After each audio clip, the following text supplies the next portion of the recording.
lahir hujan, landing lah humbala, holenya lah humbala, hala lahir hujan.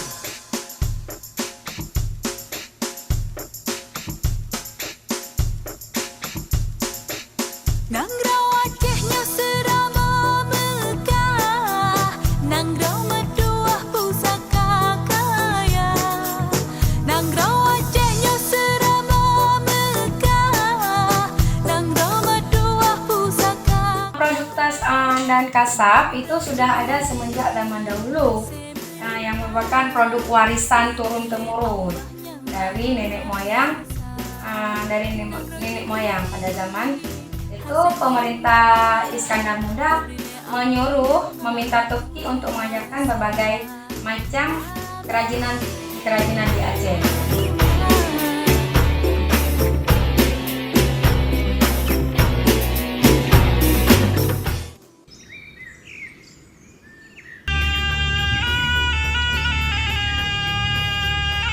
Jadi proses pertama saya dalam membuat tas itu, yang pertama kali saya buat itu tahun 2003 ya, tepatnya setelah saya lulus SNU. Jadi waktu itu permulaannya saya membuat sejenis kerajinan tangan yang berbentuk untuk sofa, hiasan sofa. Kemudian setelah itu, setelah ada peminatnya, alhamdulillah bertambah lagi jumlah produksinya. Pertama dari 2 set ya, kemudian lanjut, kemudian itulah tsunami datang ke Aceh. Setelah itu hilanglah ceritanya, hilang semua yang ada tentang Aceh ini, hilang.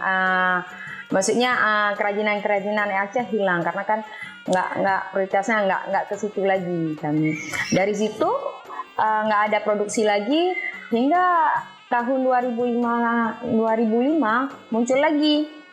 Muncul di kerajinan Aceh juga, kerajinan tangan. Itu asli saya buat sendiri. Pertama saya buat, dari pertama buat sampai kejadiannya saya jahit, kemudian saya jualkan kembali ke Lusmawe juga. Setelah itu beberapa tahun kemudian, alhamdulillah saya sukses dengan kerajinan tangan saya. Kemudian beralihlah, bukan beralih, cuman saya tambah lagi dari hiasan sofa, hiasan dinding, kemudian berlanjut lagi ke tas. Ya, sekarang ini yang sudah banyak beredar di kalangan, di pasaran ya.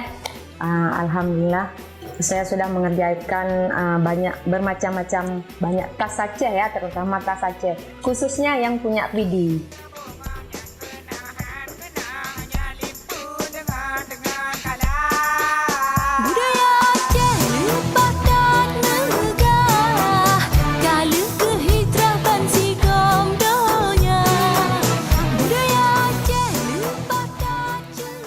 PD, khususnya PD ya. PD ini dikerjakan asli handmade semua. Dari pertama sampai ke jadinya handmade. Ini kalau tas PD perbedaannya. Kemudian kalau untuk PD menggunakan jenis kasab. Ini sama juga dipadu dengan mani-mani, tetapi tidak lupa dengan kasabnya, khas kasabnya. Nah, kalau untuk yang bordiran ini dia bermacam-macam warna ada, karena ini terbuatnya dari benang kemudian dijahitkan dengan mesin, menggunakan mesin. Teknik pengerjaan tas Aceh ini permulaannya kita ambil pemindang, kemudian kita siapkan pemindang dulu. Setelah itu paku payung, jarum jahit tangan ya. Kemudian ada lagi ini kain berupa beldu, kemudian kain kerahnya.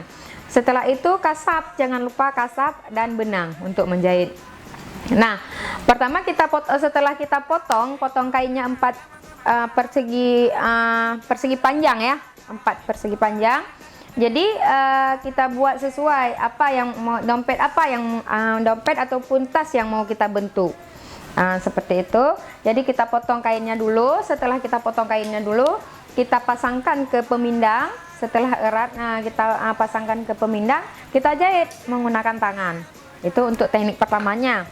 menggunakan tangan, buat dasar dulu, yaitu polanya dulu. Kita buat gambarkan pola, kita jahit ke polanya dulu. Setelah itu, setelah jadi ke semuanya, kita yang kalau misalnya mau kita isi paet, ataupun mau kita isi kasap pun boleh. Nah, jadi dua versi di sini untuk tas Aceh, khususnya PD ya.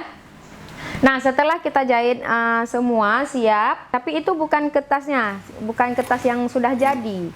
Ini baru bakalnya saja. Setelah siap kita jahit kasapnya, kita potong dulu menurut yang sesuai yang kita inginkan. Setelah itu kita pakai lem, sediakan lem. Setelah itu busa T2 ya, busa T2.